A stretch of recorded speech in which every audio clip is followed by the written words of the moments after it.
to emergency? I think someone's dead. What do you see? My pastor just came out of his house. He's really, really upset, and he told me to call the cops. And he thinks his wife's dead. It's really hard. His wife? Do we know what happened to her? No, we don't. He's walking. He can't. So can I talk to him? No, he just walked around the corner. He's really stressed out right now. Okay, but I need to know if you think somebody did this, like it was a medical issue, or, I mean, did somebody kill her? 14 years later, this question remains.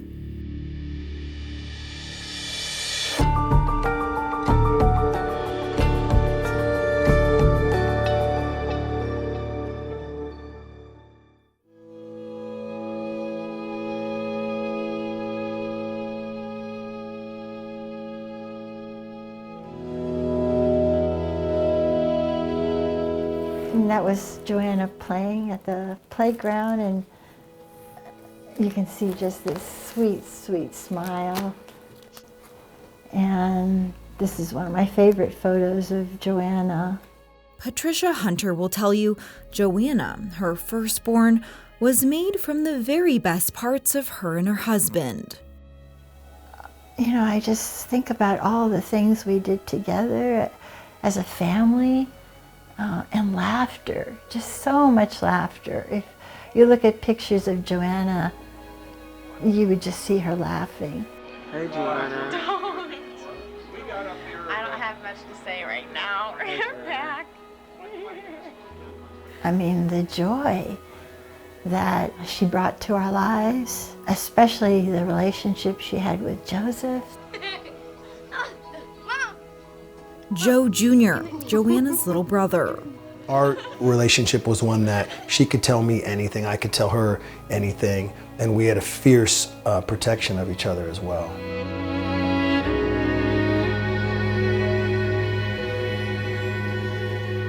She was just bright. She had a huge light. That's the best way to describe her. Hi. But that all stopped when she met Mark. Just stopped. Mark Wayne Lewis. For longtime Vacaville locals, the name might ring a bell. The pastor of Fellowship Baptist Church is back on the pulpit this Sunday after being arrested on arson charges. Lewis and 3 others were arrested for allegedly trying to burn down his ex-girlfriend's parents' house with a Molotov cocktail. But back in the early 90s, he was just a boy in high school who caught Joanna's eye. Joanna hadn't dated at all, so this was a surprise for us. At the time, to be honest, we were excited. Excited for her first love, a high school sweetheart. Then, they say, Joanna started changing. I noticed an immediate distance between us, which was unique, pretty quickly on into it. Her grades started dropping. She went from a purple leather jacket, scrunchy, to very dull colors, and always a turtleneck, long sleeve, and long dresses like down to the ankle. Very covered. And I just thought, what's going on? It just didn't seem like her. I started seeing bruises on her face, and she would say, oh, I hit something, I fell, very early on. And it's just,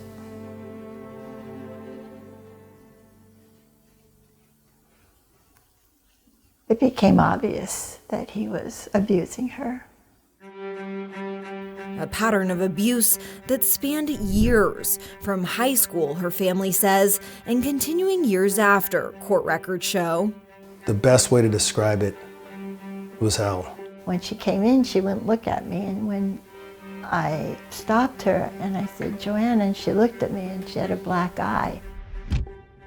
In 1995 and 1996, Joanna requested restraining orders against Mark at least 3 times, court records show, describing abuse like being hung up on the wall, choked, slapped, punched, kicked, thrown, and badly beaten up by Mark. He slashed the tires on our car. He threatened to kill us because we were trying to get her away from him. Joanna wrote in court records that Mark made other threats, like telling her he is capable of doing a lot more than I could ever imagine. In 1996, Joanna was taken to the emergency room, hospital records show. And court filings by his attorney show in 1997, Mark was convicted of a felony for domestic violence.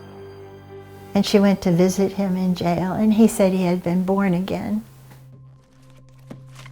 Born again, a spiritual rebirth in the Christian faith. Patricia says he promised Joanna, and he would not do that again to her.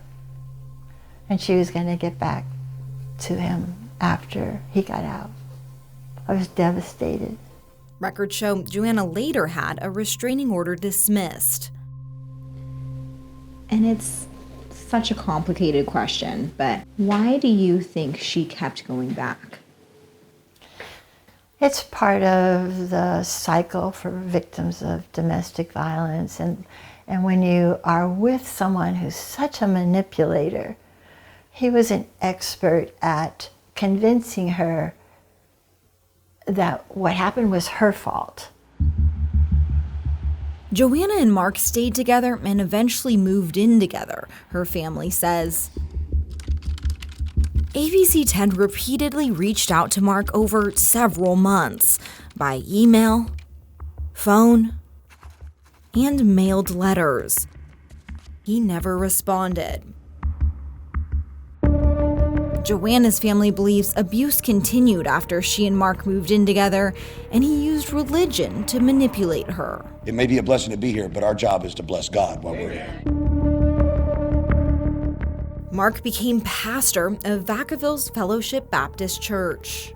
And that as a pastor that he talked to God a lot, and that we don't break up, and that couples don't split. He used the Bible against her. He would quote things to say, I'm the devil, why you need to stay away from your mother in particular. She's the devil. She's not saved.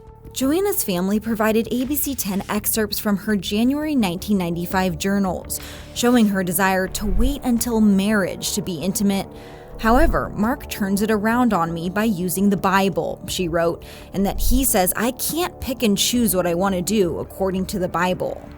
I never thought someone would abuse the power of religion. Her family says Joanna became more and more isolated from them.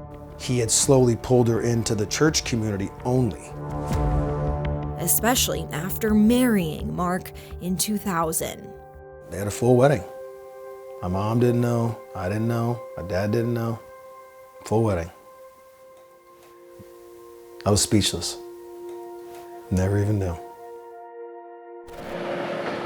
When they get into these cult-like religions that just latch on to you, you're blocked from people who love you, from other voices. The voices that say, you are strong, you are beautiful, you've got options. Joanna's family was worried they were losing her to Mark in the church. And former church leaders say she was not the only one.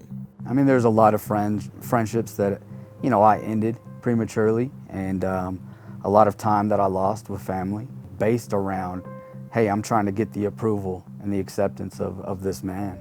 They go as far as calling it a cult. But I do. I tell people I was in a cult. I was a cult leader, what I mean? Because you're literally wearing a mask and allowing somebody else to make decisions for who you're becoming. Just like any kind of cult or cult-like place, you don't really see it when you're in it. But looking back, absolutely, I can 100% see where he can manipulate the Bible. Jacob Cantrell and Mitchell Lamar say they were in Mark's inner circle. I was the assistant pastor. I was one of his right-hand men. While the church now has new leadership and a new name, back then, seclusion within it was how Mark gained control, they say.